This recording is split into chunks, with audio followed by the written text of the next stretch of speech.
My fiancé had been overseas for 8 years. The day he came back, he posted a sugary Instagram story, "Everyone's invited to my wedding." The bride in the photo wasn't me.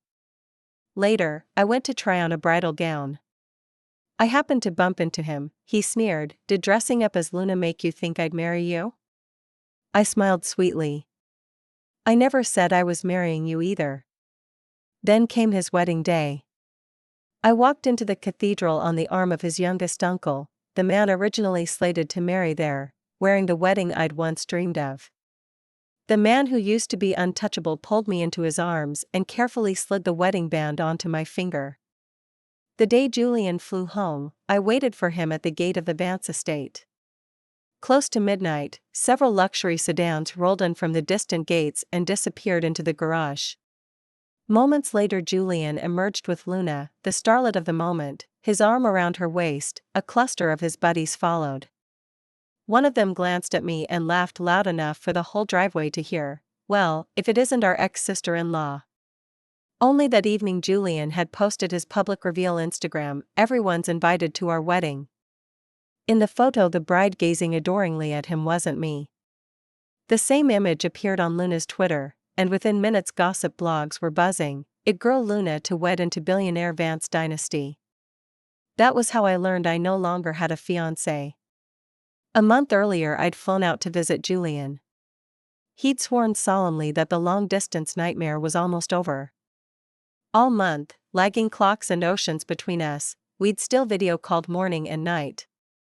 I'd felt guilty he was losing sleep, so I'd fake a pout and threaten to hang up. On the other end he'd begged, frantic, "Don't go, wife, if I can't hear your voice I can't fall asleep." I still don't know what happened in the space of those 4 weeks. I ignored the sniggering group and looked straight at Julian. "Julian, are you really marrying Luna?" The street lamp was dim, but the mockery on his face came through crystal clear. "Jessica, you didn't think you were the only option I had, did you?" Low laughter rippled behind him. "Sterling, still so high and mighty." "What's Sterling?" "Her dad's just a lucky nouveau riche mechanic." Once upon a time Julian and I had attended the same international prep school. I'd gotten in only because my father's grimy parts factory happened to sit on land that got rezoned overnight. Julian, heir to one of Eastbrook's oldest fortunes, was the one who approached me first. Puppy love is effortless when you're 17. After graduation he'd followed family orders to study abroad and still proposed. When I said yes he looked like he'd won the lottery, hugging me so hard my feet left the ground. "Jessica, the instant I get home we're getting married." Now, on the very day he landed, he had a new favorite.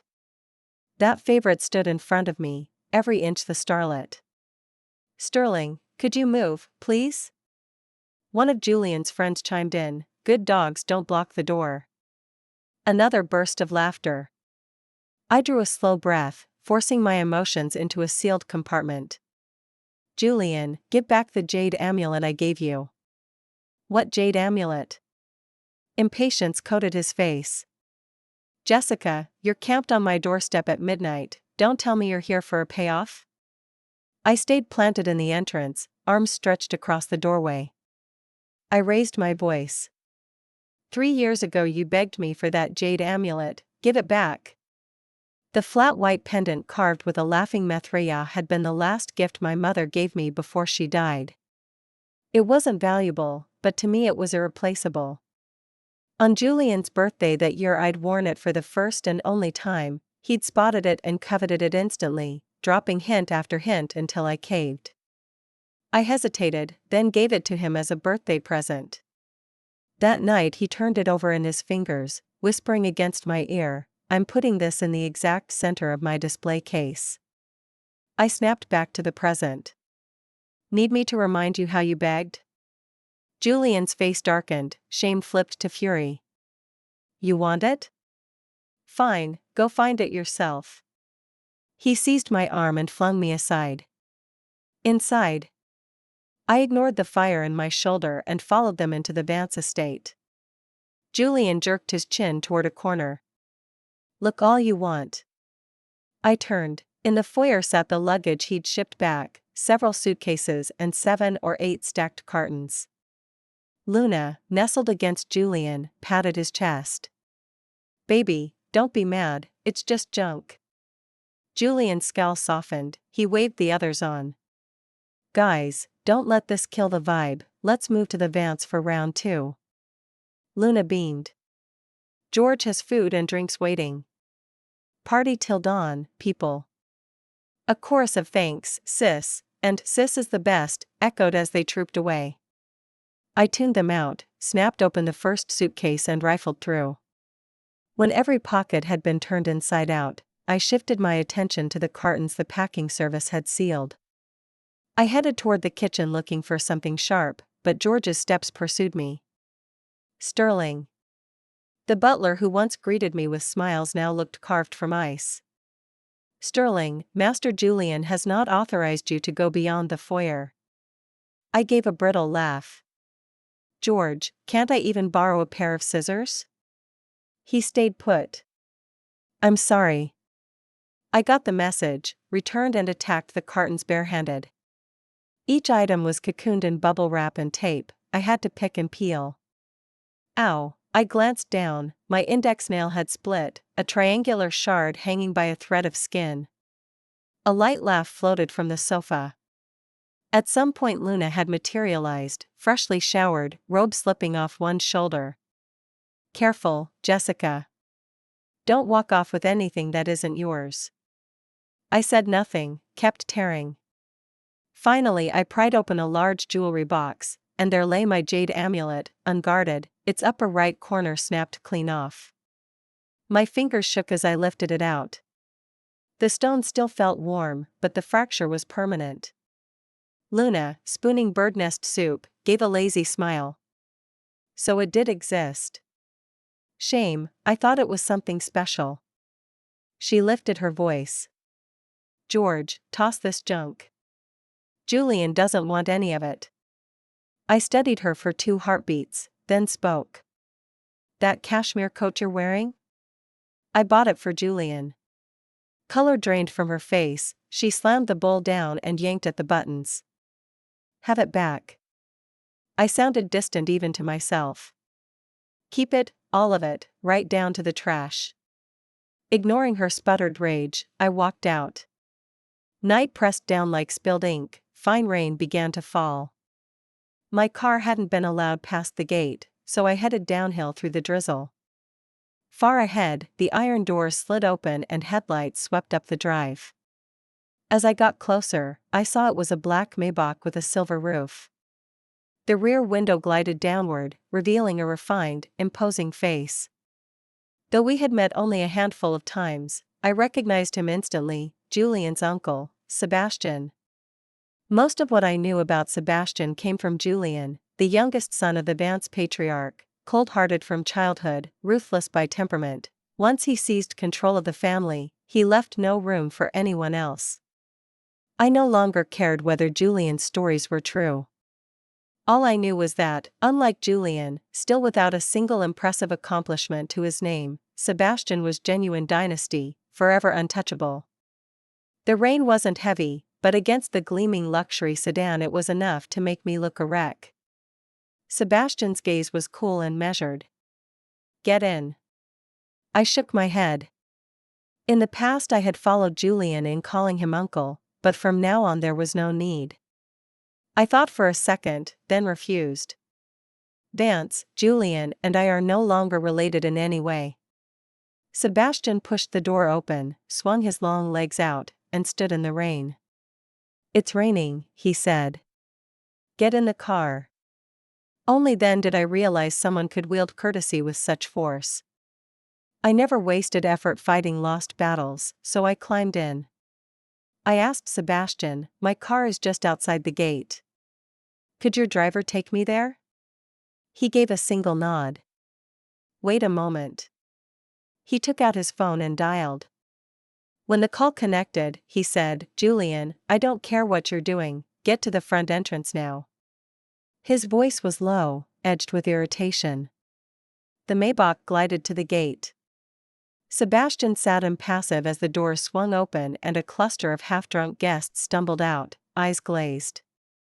Without lowering his window, Sebastian snapped into the phone, "Since when did the Vance estate invite guests to trash the place?" Julian stood just inside, strips of party tape stuck to his flushed face, phone to his ear, dumbstruck. Sebastian ended the call and told the driver, "Drive." Then added, "Have it cleaned before I return." The driver pulled away, and we were soon beyond the Vance gates. I was still replaying the chaos I'd just witnessed until my own car came into view and jerked me back to the present. Sebastian held out his hand. "Keys." I stared, confused. He lifted his finger slightly. "My driver will see you home." I was reluctant, but those few minutes had already warned me, Sebastian acted only as he pleased. I handed over the keys without further discussion, walked to my coupe, and buckled into the passenger seat. The door on the driver's side opened, and it was Sebastian who slid in. Shut inside, he answered my silent question, "Just remembered my driver's been on duty all day, I won't have him drowsy at the wheel." My driving was mediocre at best. I'd bought the two-seater because it was easy to handle. Now the wheel looked like a toy in the grip of this tall, sharp-jawed man. I cleared my throat. "I can manage myself." Sebastian glanced sideways. "It's nearly 4 a.m. Aren't you exhausted?" I went quiet. No mirror was needed to know how wrecked I looked. He asked, "What happened?" "Exactly what you saw," I said, turning to the window. He considered that, eyes lowered. "Last month Julian asked me to source a canary diamond ring, said he'd propose when he got back." I rested my forehead against the glass and closed my eyes. Guess it went to his new girlfriend. For the 40-minute ride I kept my eyes shut, feigning sleep. When a third person was around I could cope, alone with Sebastian, every nerve prickled. The discomfort traced back to a misunderstanding years earlier. It was the final semester of college. Julian, panicking over his thesis, blamed me for refusing grad school abroad, his words barbed and bitter. I already had my offer and plenty of free time. While looking for something on my phone, I stumbled on the email address I'd used to send Julian visa documents. I decided that once his thesis was done I'd make him apologize properly, so I began emailing that address daily, evidence of his neglect.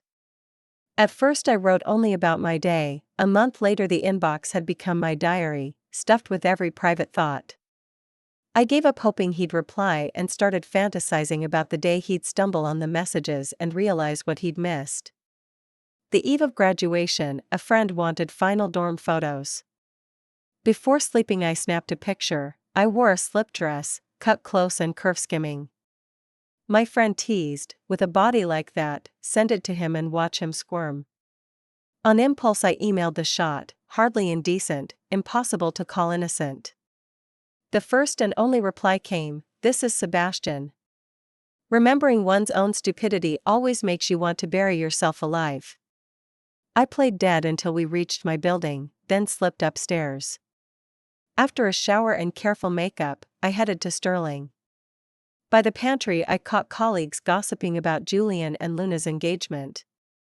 One winked at me. "Jessica, when's that overseas fiancé of yours flying back to marry you?" I kept my voice level. "We broke up." Under their mix of pity and schadenfreude, I pretended nothing was wrong and buried myself in work for days. Friday evening I opened my penthouse door to a familiar aroma.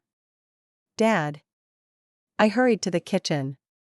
One spoonful of his hot seafood congee and my eyes fluttered shut in bliss. "That Julian was always trash." Dad ranted for half an hour straight. When I stayed silent he sighed and suddenly said, "Jessica, a friend of mine has a son, blind date?" I set my spoon down. "When?"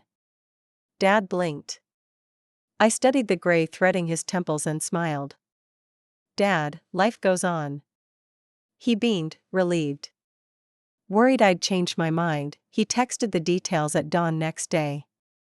I arrived on time at the hotel's afternoon tea salon. A message from the guy: emergency surgery, can't make it, sorry.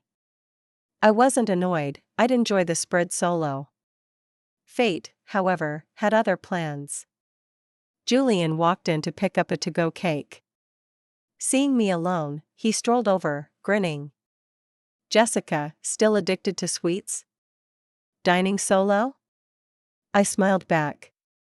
Not solo, my blind date will be here any minute. His grin froze, eyes darkening. You never could stand losing. Leaning in, he murmured, sweet talk me and maybe I'll take you back. I laughed coldly. I'm not begging, and I'm definitely not desperate. His expression soured. Luna and I booked the cathedral, thanks for the inspiration, by the way. My fork stopped midair. I realized he meant the European-style chapel I'd once gushed about. As a kid I hadn't understood the movie's doomed romance, but the closing shot of that vaulted aisle was seared into my memory. During our happiest months I'd even set that scene as my phone wallpaper. When I didn't answer, Julian smiled again.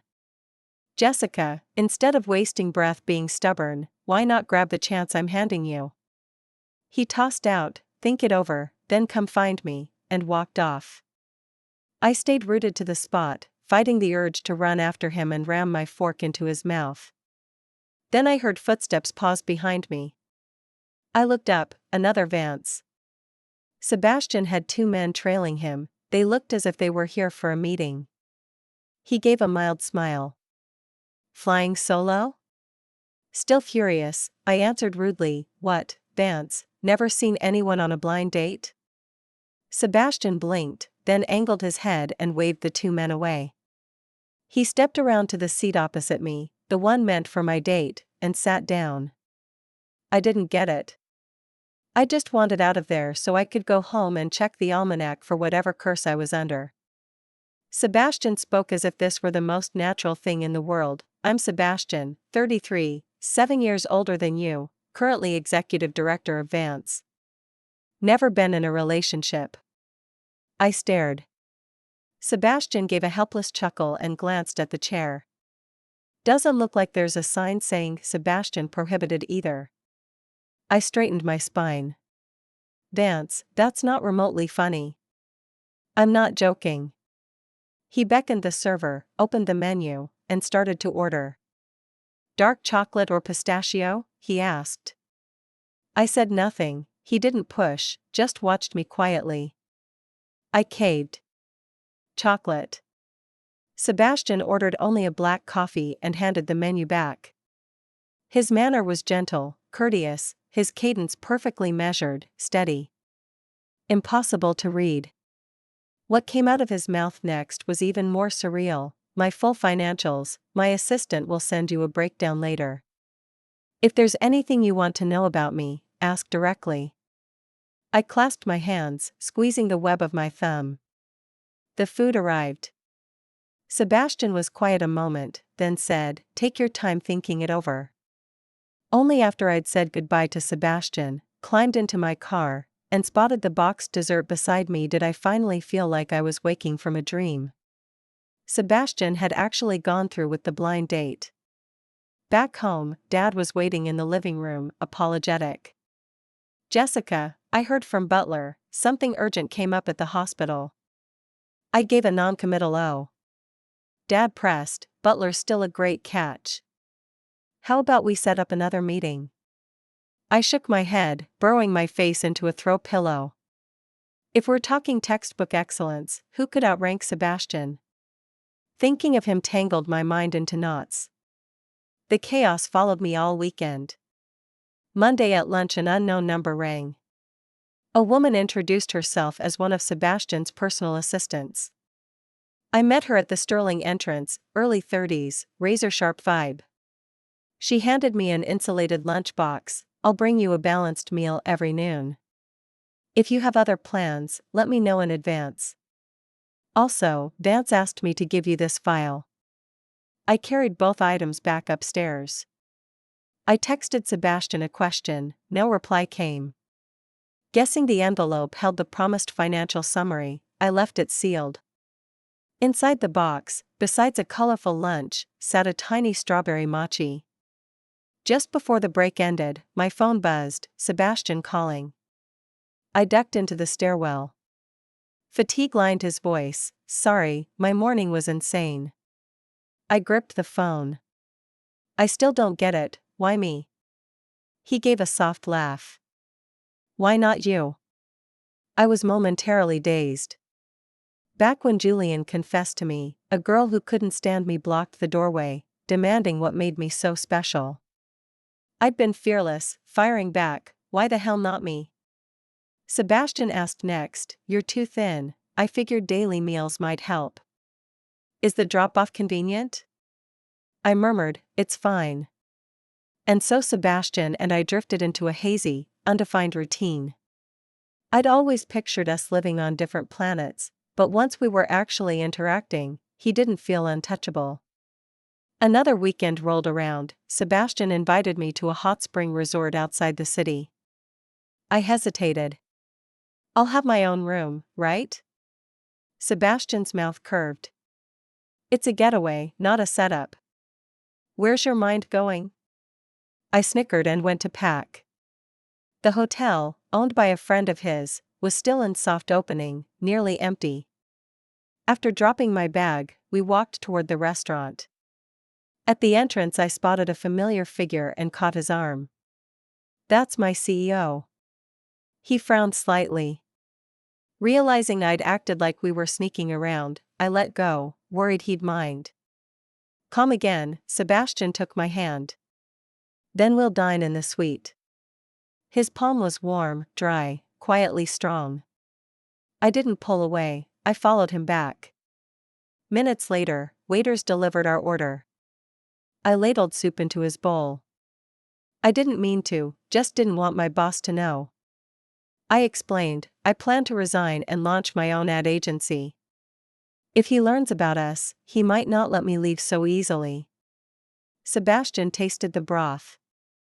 I'm not angry. What's holding you back from quitting? I lost my words for a few beats. I'd laid out my plans to Julian countless times, and every time he'd doused them with cold water. Once he'd snapped, Jessica, I'm swamped as it is. If you're starting a company, I guess we can stop seeing each other. We'd fought over it, neither of us yielding.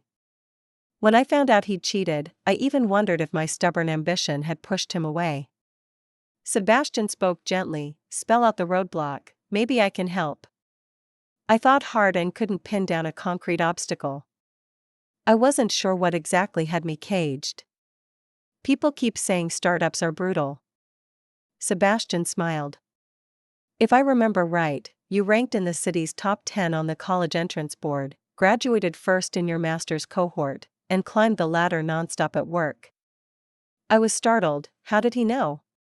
His smile carried quiet certainty, plenty of people aren't as sharp as you, they shouldn't hand out advice you never asked for. I gave a small O and lowered my head to the soup, hiding the blush I couldn't stop. Maybe sensing my discomfort, Sebastian excused himself to chat with a friend and stepped out. Outside the suite door was a private onsen. I soaked alone for most of the afternoon. While waiting for the masseuse, I called my old classmate and future partner. When I told her I was ready to resign, she exhaled in relief. You finally pulled the trigger, I thought I'd be waiting forever. This wasn't impulse, it had been brewing for ages. I had savings, a client roster, industry contacts. Even if the startup collapsed, I was confident I could start over. The hotel masseuse worked magic, soon I was half asleep. She'd barely left when Sebastian keyed himself back in. He settled into the chair beside me and drew a velvet box from his pocket. I was still half asleep, watched him flip the lid open and lift out an imperial jade bangle. One glance at the stone's depth of color told me it cost more than most people's cars. Before I could speak, Sebastian trapped my hand and slid the cool circle over my wrist. I made a small sound, he leaned in, eyes narrowed to lazy slits. As the fog cleared, I studied the unfamiliar haze in his gaze. Have you been drinking? He laughed softly, thumb stroking the underside of my captured wrist. I was supposed to bring my girlfriend. When you didn't show, the guys called me a liar, so I had a few. I flicked the bangle, feeling its weight. What is this? He touched his brow to mine. Call it impatience. I'm getting old, I want a title. I blinked, lifted my chin, and brushed my mouth against his. The instant our lips met, my pulse slammed against my ribs. Seeing him freeze, I kissed him again, quick, deliberate. Boyfriend, I whispered. Sebastian slid his hand to the nape of my neck, exerting just enough pressure to draw me back to his mouth. He kissed like a man with more theory than practice, hesitant, then hungry. I had to take the lead. Eventually he lifted me onto his lap. When spots began to dance behind my eyes, he let me breathe. He traced the heat blooming across my cheekbones. Jessica, boyfriend is only the start. He kissed me again, sure this time, turning assertive. The new angle carried a different promise. I could feel the tremor in his locked back muscles. His heart hammered faster than mine, his breath ragged. Jessica, he said against my mouth, we'll need to order the couture gown early, alterations take time. The cathedral books up fast. The group will need notice for the press release. He pressed a feather-light kiss to my temple. Let's start planning the wedding now, all right? My brain called him insatiable, my eyes were already glazed, arms laced around his neck. Desire clouded his gaze, and for a second I thought he'd cross every line at once. Instead he smoothed a gentle circle between my shoulder blades and sighed, I shouldn't have had that drink. After the weekend, we left the hot spring resort and headed back to the city. Mid-drive, Sebastian asked, cool as ever, which designer I preferred for my bridal gown. I muttered, it's too soon. Dad might not agree. Without taking his eyes off the road, he replied, securing your father's blessing is item 1 on my list. We've only just started dating. Isn't marriage rushing it? He pulled into a curbside space. Readiness isn't measured in months. A proper engagement still takes half a year to execute. He laced our fingers. Jessica, you can call it off at any point, even at the altar. I didn't nod. What if I actually back out? Then I'm the one who failed, he murmured, kissing my knuckles. Zero guilt on you. I blamed his unfair good looks for my silence. I never said no again. Back at Sterling, I gathered every unfinished campaign file and drafted my resignation letter. At lunch, while collecting my salad, I ran into the colleague who'd lost the last promotion to me. She angled her head toward her ally, look at Jessica sporting a new bangle. Dumped 1 week, locked onto the next, impressive. I flashed the jade. I've got plenty more skills, keep taking notes. The moment HR accepted my resignation, I plunged into the chaos of launch week for my new startup. Nearly 2 months later, the atelier texted, first fitting ready. Sebastian was overseas, so I slipped out one free afternoon alone. The designer met me at the elevator, laughing. You should have warned me, I'd have closed the salon. Spur of the moment, I admitted. In the fitting room, her assistant helped me into a modern cheongsam gown created for the tea ceremony. You're stunning, the assistant breathed. I smiled, squared my shoulders, and let the designer mark the loose spots. She pinched the waist. Need to take this in an inch. Leave it. I've been eating everything in sight, I'll expand. I'd planned to diet until Sebastian put a hard stop, now he monitored both lunch and dinner. Before she could reply, a soft snicker came from the doorway. Luna stood, arms folded, Julian half a step behind, admiration flickering across his face. Luna addressed the designer, you told me nothing new was left, yet this piece looks perfect. She smirked at me. Sterling, that's a wedding dress. Planning an event? I lifted a hand, signaling the seamstress to let me handle it. Sterling, slow news day? I'm getting married, check Twitter. Julian blinked, then scoffed. You actually think I'll marry you? The air frosted over. I tucked a strand of hair behind my ear and smiled. Never said I was marrying you. The retort hit my veins like a shot of pure adrenaline. Assistants herded Julian and Luna out before the confrontation boiled over. I changed back into my clothes and left amid the designer's apologies. Halfway down the stairwell I paused. Two voices floated up from below. Luna, when Jessica raised her hand, did you see that bangle? A beat of silence, then Julian, looks familiar, but ours is the one Grandma set aside for the future wife. No way my uncle gave her that. My stomach flipped, the casual gift suddenly wore centuries of family weight. When the corridor emptied, I descended, and was yanked around the corner and pinned to the wall. Let go, I snapped. Julian's eyes were unreadable storms. You love taunting me. Your ego's oversized, even for you. Rage crept into his voice. Fine, play dirty. I'll break the engagement tonight, and we'll hit City Hall tomorrow. He lunged for a kiss. Instinct jerked my knee up, the pointed blow sent him stumbling. Jealousy twisted his features. Whoever this new guy is, when he learns you spent 8 years with me, he'll dump you. I slapped him, hard enough to snap his head sideways. He's 1,000 times the man you are. Second slap. That's for cheating. Switching hands, I delivered a third. And for smashing my jade amulet. I drew a steady breath. We're done, Julian. Don't recycle yourself in my direction. Luna waited at the foot of the stairs, fury etched across her face. I glanced back. Keep your trash compacted, I'm not the dump site. The weekend after the final fitting, Sebastian came back. He told me he'd arranged for both sets of parents to meet. On the way there I was a wreck, terrified my father wouldn't be able to accept it. The moment the two families came face to face, the scene turned out to be unexpectedly harmonious. Sebastian had been born when his parents were already advanced in age, so both were now nearing 70. He had told me the old master and madam still pinned all their hopes on him, yet they'd long since run out of energy to rein him in.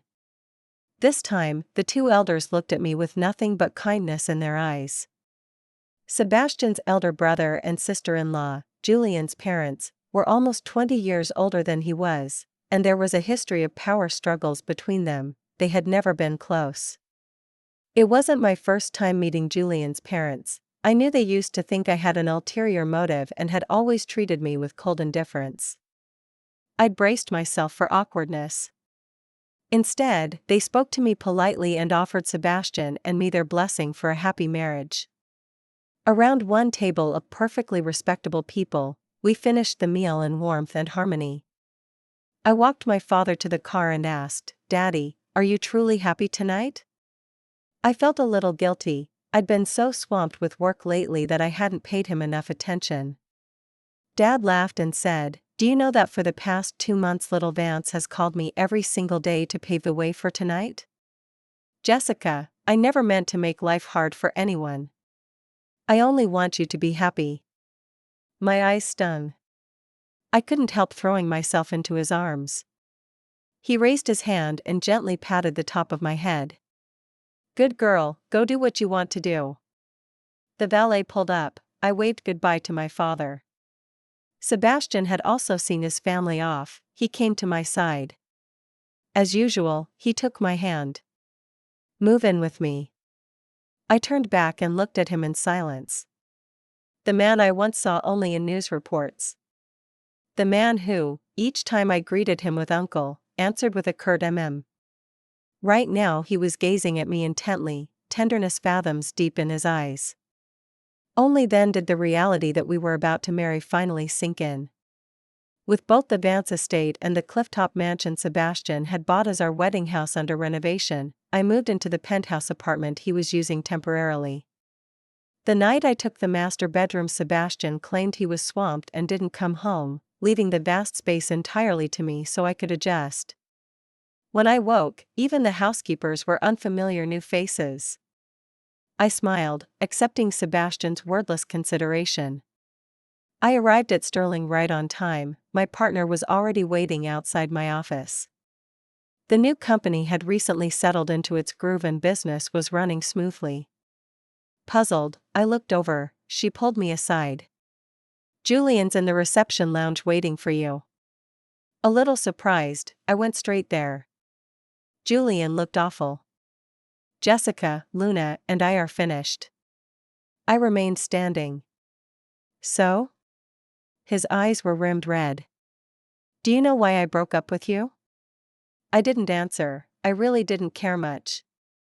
He went on, "I asked Sebastian to help me buy a diamond so I could propose to you. He refused and told me never to come to him about anything concerning you again. Later I heard from his secretary that once we were married he planned to send me overseas long-term to open up new markets. I thought he disapproved of your family background. I regret it, I really do." I cut him off. "So back then you believed that marrying me would cost you any chance of competing with him." "Now I get it," Julian said, each word deliberate. "From the very beginning Sebastian deliberately misled me. He asked, 'Are you really going to marry someone so calculating?' I stared at the face I had once loved, resented, and hated.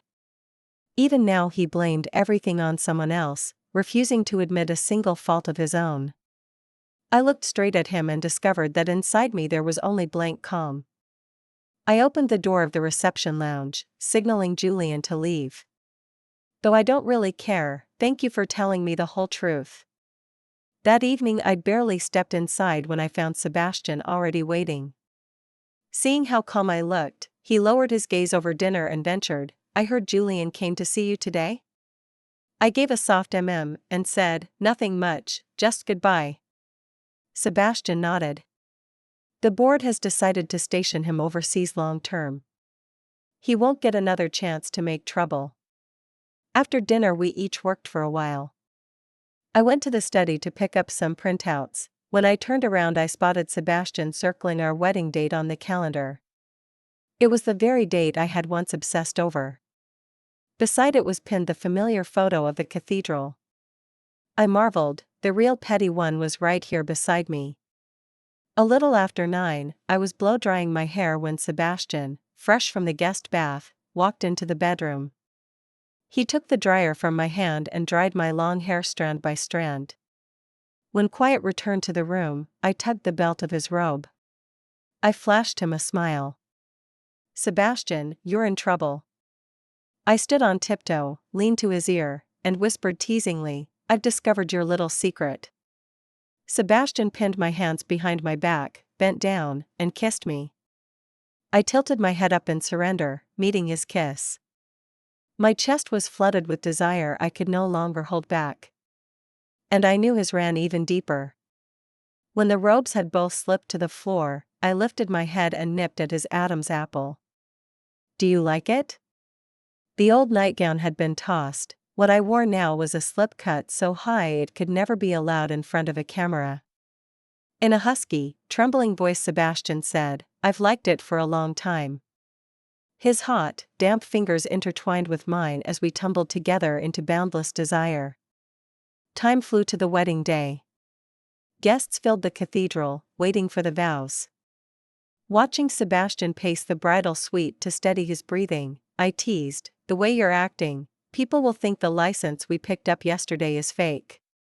He said nothing, only kept trying to calm himself. The moment arrived. Everything before my eyes was as sacred as I had pictured. My family and friends were smiling at me. When the officiant finished speaking, I answered solemnly, "I do." Sebastian took the ring from the flower girl. The man who remained unflappable at countless major events now squeezed fingers that trembled slightly from nerves. Smiling, I watched him lower his head and reverently slide the wedding band onto my finger. A gentle spring breeze drifted past. I knew every happiness I had ever wanted was already beside me. Thank you for listening to today's story. On a scale of 1 to 10, how would you rate it? If you enjoyed this video, please hit like and share it with friends. We look forward to reading your thoughts in the comment section. Feel free to share your views, and don't forget to subscribe to our channel for more wonderful stories. See you next time.